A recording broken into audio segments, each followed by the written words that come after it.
It's almost here. Auburn versus Texas A&M in Aggie land.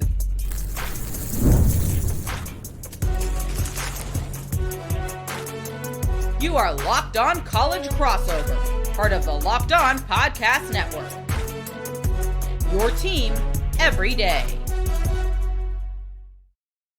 Yes, this is another crossover edition of Locked On Auburn and Locked On Aggies. I'm Zach Blacker, host of Locked On Auburn. He is the Matt Galatzan, host of Locked On Aggies. I tell you what, Matt, Auburn people could not get enough of you. They're like, this is the greatest guy ever. And I'm like, I agree. He's fantastic. He's fantastic. So we're like, let's do this one more time before the Auburn Tigers head over to College Station to take on the top 10 Texas A&M Aggies. I tell you what, man, I've been, just watching more of, that A&M Notre Dame game and just kind of looking at numbers. And I think there are matchups, and you alluded to this in our conversation earlier in the week. I think there are matchups that Auburn should be able to take advantage. And so I've actually switched my pick since we last spoke. I said 31-27 A&M when we last spoke. I've since switched it to Auburn winning a close game. What are your reactions to that? Well, I mean, I guess my first question would be why do Auburn fans like me so much? I mean, I appreciate that. It's an honor. Happy to come on again. And my other question would be why? Like, what matchups are you referring to specifically, and how can I convince you otherwise? Because I think that there's the running game. The running game, I think, is a big part of it. And my biggest question for Auburn's running game going into it isn't what Jeremiah Cobb can do as Auburn's RB1, or Damari Austin, who was RB1 against Baylor before he got hurt, or Jackson Arnold as a potential leading rusher, as we saw against Baylor. My biggest question is Hugh Freeze going to call plays in which they can run? I mean, we saw this with Jarquez Hunter last year, who was one of the best running backs in college football, and they didn't go to him as much as we would like. And then they went to him a lot against Kentucky last year, and Auburn ran all over him.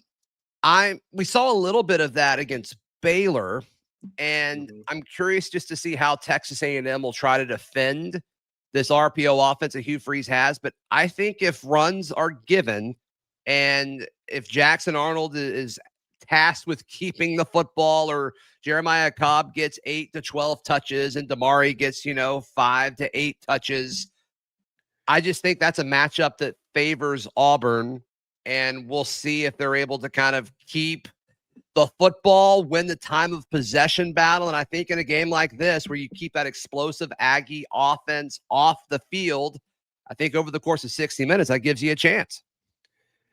Well, I think you might be onto something here, Zach, because Texas A&M, they struggled to stop the run this year in a big way. They ranked 72nd in the country, 139 yards per game.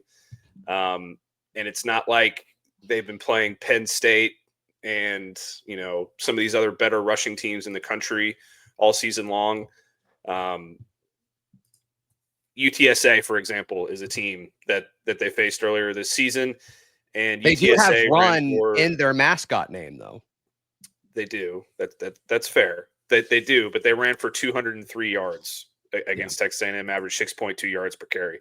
I feel like Auburn's offensive line is a little bit better than UTSA's. I feel like their running backs are probably a little bit better than UTSA's, and their quarterback is certainly better than UTSA's. So, yeah, I mean, the best way to keep an explosive offense at bay is to do what? Keep the ball out of their hands. Yeah. Work the clock as much as possible. So I think Auburn's definitely going to try to do that. I alluded to that in our other show, how I thought they were going to go back to the run. And if they do that, I really like Auburn's chances. I'm not going to lie. My question would be, on the other side, can A&M run the football? Because that's going to be a big concern for me because, I mean, I love Texas A&M's running backs. Le'Veon Moss is a freight train. Reuben Owens is super explosive. Amari Daniels was really good last year. He's a good player, and Marcel Reed can run the ball, but I believe Auburn ranks 5th against the run in the country this year, somewhere around there. They've been really good, and some of that is matchups, right? Like, and I don't want to take anything away from Auburn's front seven because they have been way better than I expected them to be going into the season. Baylor wanted to pass it a lot, and they were able to. And then they played Ball State, who didn't really have like they moved I think he was a defensive back last year. They moved him to quarterback. They had no threat of a passing game. And so they just loaded the line and it worked. And then, Alabama, South Alabama, I actually think they're a little underrated. I think they're a pretty solid team, but just from a matchup standpoint, like Auburn was able to win in the trenches. So, and then they did a good job slowing down Oklahoma's rushing attack, but they really haven't ran the football great either. It's been a lot of stuff through the air. Then Mateer's been able to get going too, but a lot of it's been through the air. So some of it I think is matchups, right? But also, like, they are a good team when it comes to stopping the run. But like you brought up Texas A&M's matchups, like some of these numbers need a little context. I don't want to take anything away from what Auburn's been able to do defensively, but some of the matchups I think did help that number get to that point. Yeah, I think that's key to think about, especially there are also some other numbers that are interesting to me in terms of that are in Auburn's favor. Like, for example, John Mateer has been running all over everybody all year. And Marcel Reed is a guy who is good of a passer as he's been this season. I still think his best weapon is his legs, and his best weapon is in the RPO game. Yeah. So Auburn's ability to slow down Mateer, and I think 10 carries for 29 yards in that game. That sounds right. I think that's something that, Auburn obviously has a good way of slowing down mobile quarterbacks, which is something that is a strength for Texas A&M. Now, which is something they're going up against in practice every day, right? I mean, obviously A&M is too, but Deuce Knight is the backup as well. They're going up against Ashton Daniels, the transfer from Stanford. Like they're used to it, so I mean, I would think that would help some, but like so is Texas A&M. Yeah, I love Deuce Knight, by the way. I think he's going to be a dude. But irregardless, Texas A&M's biggest strength this year has been, in terms of offense, has been explosive plays. So it's kind of like in basketball when you rely on the 3-pointer to win games. Sometimes it can come back to bite you in the butt, right? If you have an off night, and if you're not getting your explosive plays, and you're not being consistent in getting those explosive plays, then you could have a game where you underperform. And I think Auburn has a chance to slow that down with the explosive plays in the run game specifically. I will say that I think Texas A&M has the talent to stop the run. Agreed. The defensive line is better than people think. They have one of the top 2 or 3 linebackers in the SEC. I like the safeties, even with Bryce Anderson out this week. I like the safeties. There's just been, I don't know what the issue with the running game has been. It's not a lack of talent or big bodies in the middle or anything like that. Maybe it's run fits. Maybe it's tackling. I don't know. I have to go back and watch some tape. But if they can figure those things out, then they'll have an easier time. But I think Auburn just has so many different ways they can run at you too that it makes it really difficult. Yeah, 5 guys have scored multiple rushing touchdowns for Auburn already? I think is what I saw. I mean, it's pretty crazy. It's pretty crazy. Yeah. I want to ask you, I got 2 more questions for you. One is the bye week, because going into this week, I thought the bye week was a crucial part of this matchup, and that's actually why I picked against Auburn. I want to jump more into that in just a moment, right here on this crossover edition of Locked On Auburn and Locked On Aggies. Today's show brought to you by our friends at Mazda. Mazda's moving the game forward for those who believe it's not just about playing the game, it's about redefining it. There are moments to do more than put points on the board. They move crowds, move culture, and keep the game moving forward. A guy who moved the game forward for Auburn last week, Keldrick Falk, a potential top 10 pick on the defensive line. He's not like putting up crazy stats, but his impact on the game is tremendous. So I think that's a guy that's moving the game forward. Matt, do you have an Aggie that's moved the game forward this year? I mean, I think the other day we went offense, so let's both go defense again. Okay. For Texas A&M, it's Des Ricks. He ranks number 1 in the country in yards surrendered in the pass game. He's been incredible at corner. 7 yards this season he's surrendered at corner. He also ranks top 3 nationally in catch rate at just 20%. So he has been on a hot streak through the first 3 games. So when you follow what moves you, the unexpected is only the beginning. And just like there's more to every highlight, there's more to a Mazda vehicle. Mazda, move and be moved. Today's show also brought to you by our friends at 5 Hour Energy. Caffeine just got a flavor upgrade. 5 Hour Energy shots deliver tasty caffeine in 17 bold flavors. Each 2-ounce shot packs the caffeine of a premium 12-ounce cup of coffee, plus B vitamins and nutrients with zero sugar and zero crashes.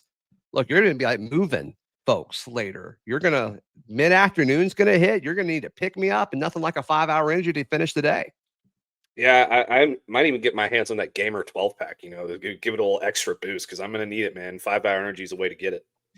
Enough with boring, flavorless caffeine. It's time to give your caffeine a flavor upgrade with 5 Hour Energy shots. Get the favorites you love or be bold and try something new in-store and online at 5hourenergy.com or Amazon today. It's a crossover edition of Locked on Auburn and Locked on Aggies. I really put a lot of stock, and I still do, into Auburn playing a very physical game on the road at Norman. They return home, and then they've got to turn right back around and go to College Station. Meanwhile, A&M gets a massive win over Notre Dame, and then they get the week off. They get the week off to prep, to heal, to get healthy. I think that's a major aspect in this. And some Auburn folks and some of my listeners are like, I think you're overhyping that. What are your thoughts, Matt? Because I don't think we really talked about how it's situated on the schedule when we talked earlier in the week. Well, I think it does play a big role, and I'm again Team Zach in this argument.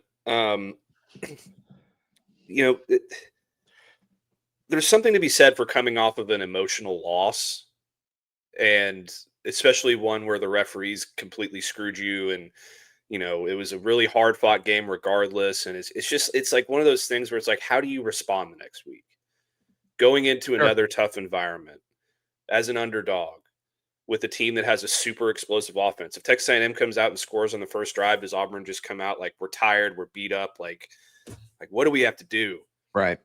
Or on the other side is Texas A&M, coming off of a big win, bye week. Are they sitting fat and happy right now?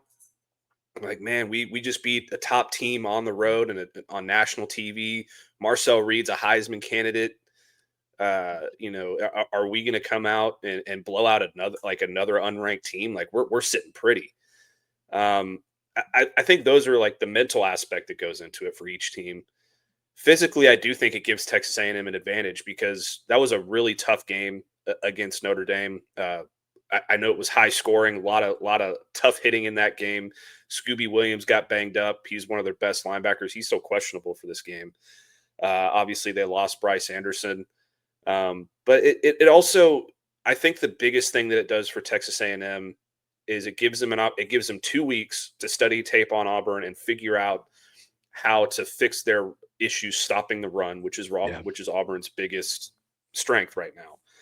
Even though they have a really good receiver core, they run the football extremely well. So I think that's where it gives Texas A&M an advantage, is just scheming against that run game. Offensively, I don't think that it does much for them. They've been healthy offensively, and they are very deep offensively. So I think it's more of a defensive thing for Texas A&M and the advantage. Yeah, I mean, it makes sense. It makes sense. Remind me what your pick was earlier. I know you had A&M winning a close one. Yeah, I have Auburn covering. I think I had Texas A&M 38-34. Okay. That's a lot of points. That's a lot of points.